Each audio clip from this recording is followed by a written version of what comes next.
Good morning, children. We're going to continue with chapter number 3 for civics, that is, features of the Constitution. Some more points are need to be highlighted in this chapter, and we're going to continue with these points. So, let's see which all points we're going to cover in this chapter. So, we're going to see that what is independence judiciary. Judiciary means it is related to law and how the laws are being implemented in the government. So, we are going to even see what is single citizenship, how we are considered as a citizen of our country. Then process of amending the constitution, that what all changes have been made up till now in the constitution related to laws, articles, policies or whatever it may be.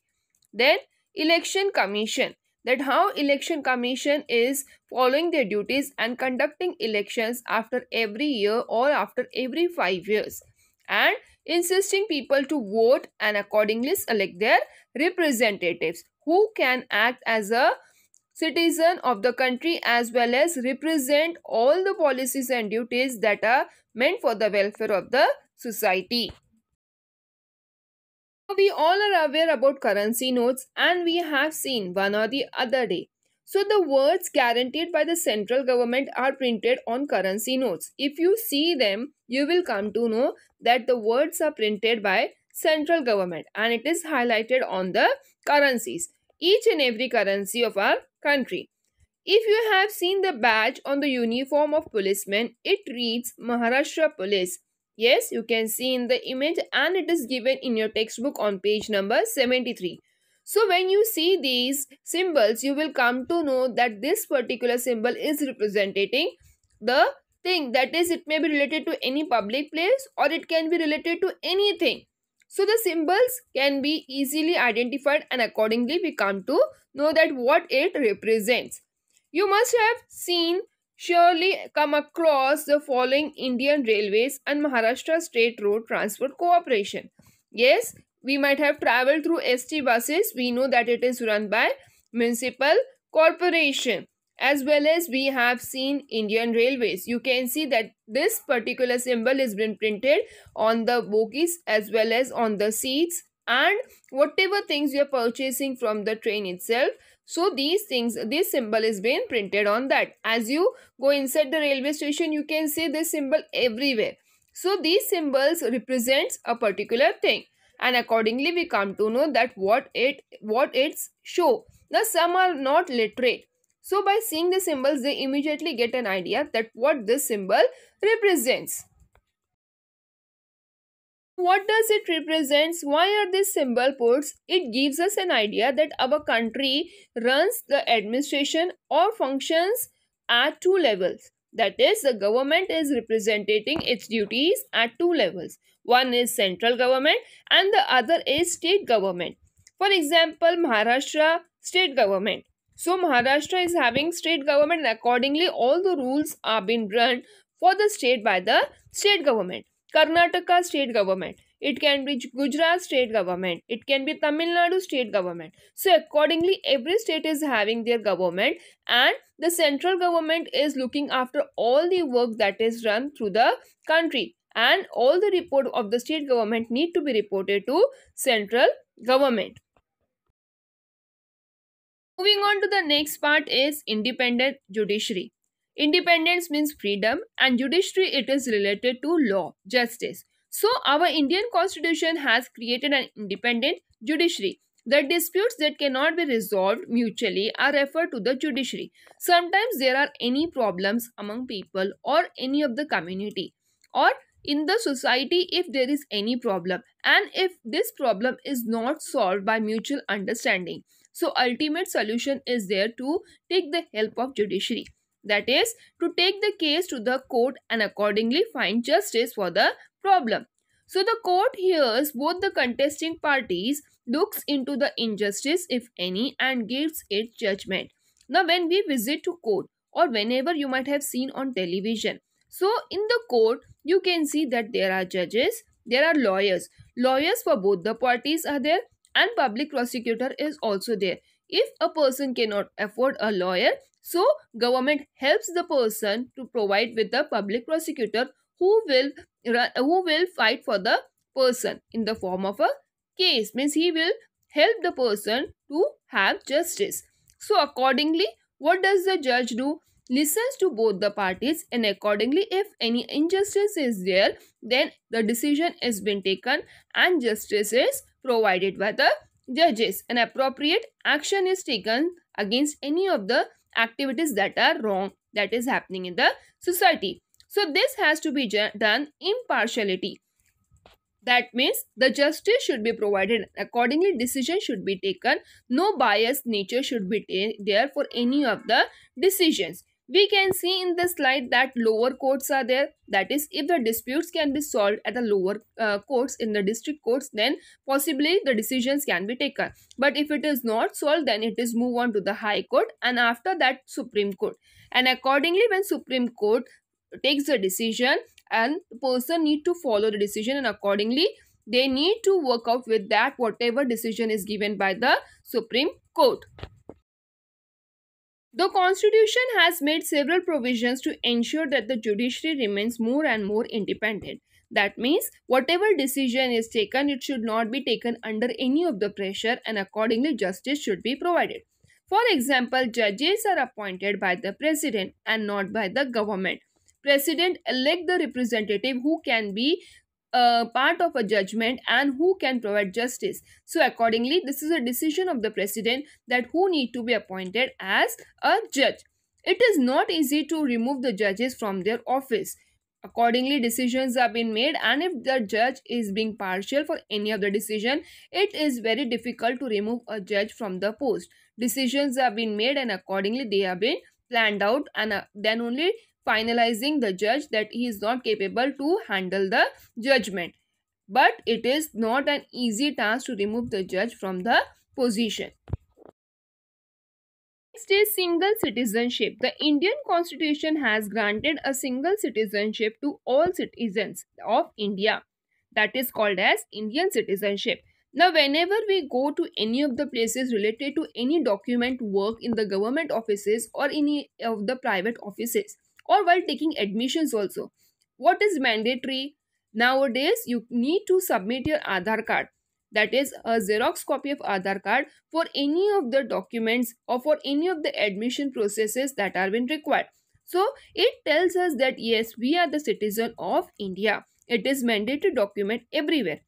Now you might have heard about voters card. That is, if you are at the age of 18 or more than that, you are having a right to vote, and accordingly you are having a right to have your voters card, and then only you can vote. When you're traveling from one country to another country, then what is the document that is been required by every citizen? That is your passport. That as a citizen of our country, it is given by government, and you need to apply for that, and accordingly you need to show whenever it is required that yes, this is a ID proof of your citizenship, that you are a citizen of India. Process of amending the Constitution. Now, what is amending? Amending means there are certain changes in the laws or any of the articles, policies as per the requirement. Whatever changes are taking place in the society right from independence up till now. So to cope up with these all requirements, there are certain amendments that are being changed as per the provision in the Constitution. But if we go on continuously changing the amendments, then in the Constitution, there would be a situation where instability can arise in the society, and there would not be a stability in the Constitution also. So, no frequent changes should be there in these amendments. The procedure for amendment is specified in the Constitution itself, so as to ensure that an amendment is made only after giving it a careful consideration. Now, when any changes are requirement in the Constitution, accordingly decisions are being made in the committee members, and when the decisions are being made, accordingly they have been planned out and policies are being implemented. A careful consideration should be taken into account so that there should not be any kind of instability or inflexibility in the Constitution as well as in the society, creating any kind of problems in the future. The procedure or the planning for these amendments in the Constitution is unique. It is neither too difficult and nor too easy to plan out these amendments and accordingly changes to be done. So it is a difficult task, but it is too easy also, so that whatever requirements are there in the society, accordingly they are being planned out and they are being implemented. So more scope has been given to the amendments that are being useful for the progress of the society as well as for the development of the country. So they are being given more consideration and accordingly they are being planned out. The procedure is also flexible to ensure that general amendments can be brought about easily.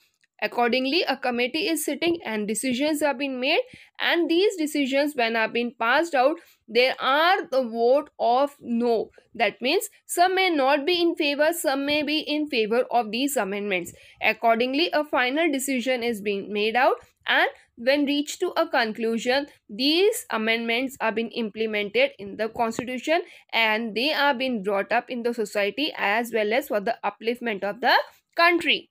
You can see in the slide that there are certain amendments that been brought in the society up till now in the history of the Indian constitution. You can see that there is demonetization, there is GST, and many other amendments are there related to technology as well as to preserve the environment. Election Commission. Now, elections are conducted after a year or after every 5 years.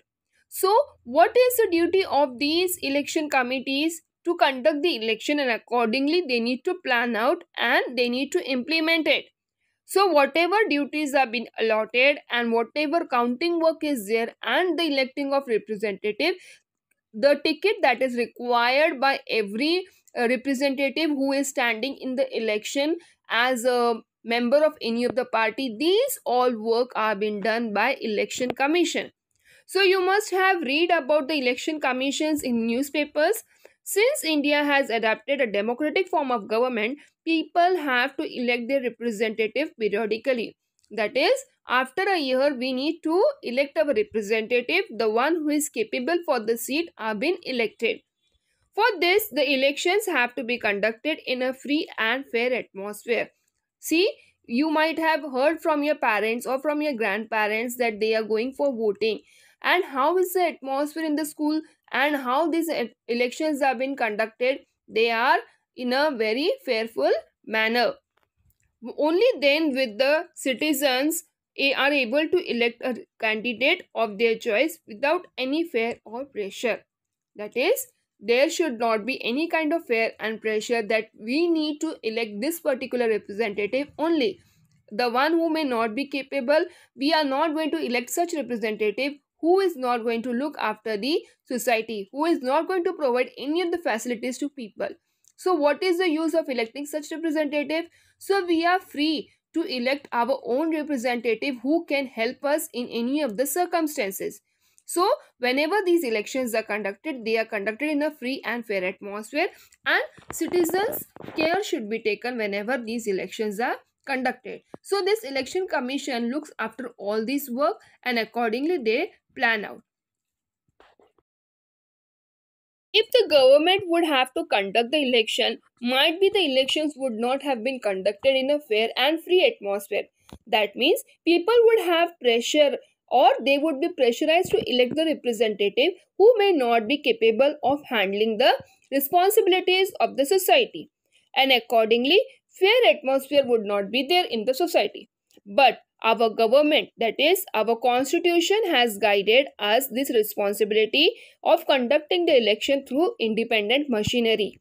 That is why EVM machines, that is electronic voting machines, have been there where we can elect the representative with the help of machines, and they are in a room where they are provided with the safety, and accordingly security is provided whenever elections are being conducted. So this machinery is known as election commission, the one who conducts election. That is the ones whose responsibility is to conduct election, and accordingly fair decisions need to be made. So these all responsibilities are being handled by election commission, and accordingly they come to the conclusion whenever votings are be there. And it is their responsibility that the voting, when it is held, it should be in a fair atmosphere. When we talk about this electronic voting machine, we come to know that there are certain numbers of list of the members who are standing as a representative for particular party. People are having the right to click on the machine wherever they want that this particular representative should be elected in this particular ward, and they click, and you are having only one chance to elect a representative. You cannot do it twice, thrice, or whenever you want you can go and do it. You can do your voting only once, and accordingly they that gets feed in the machine. The Indian Constitution has some characteristic features in it, and in this chapter we have studied only few of them. Some of the important features are still mentioned in the Constitution, and that becomes a part of the Indian Constitution, that are the fundamental rights and duties of every citizen of the country. What are being shouldered on them as a part and parcel of the society that need to be followed by every individual of the society or as a citizen of our country. We have seen that what is independent judiciary, that how justice is provided in the society by implementing laws. Even we have seen what is single citizenship, how it is mandatory to move from one place to another place, showing that yes, we are the citizen of India. Even we have seen that how the amendments have been implemented in the constitution and how they have been worked out. Election commission and its duties to conduct election. So thank you children for watching the video. Take care. Bye bye.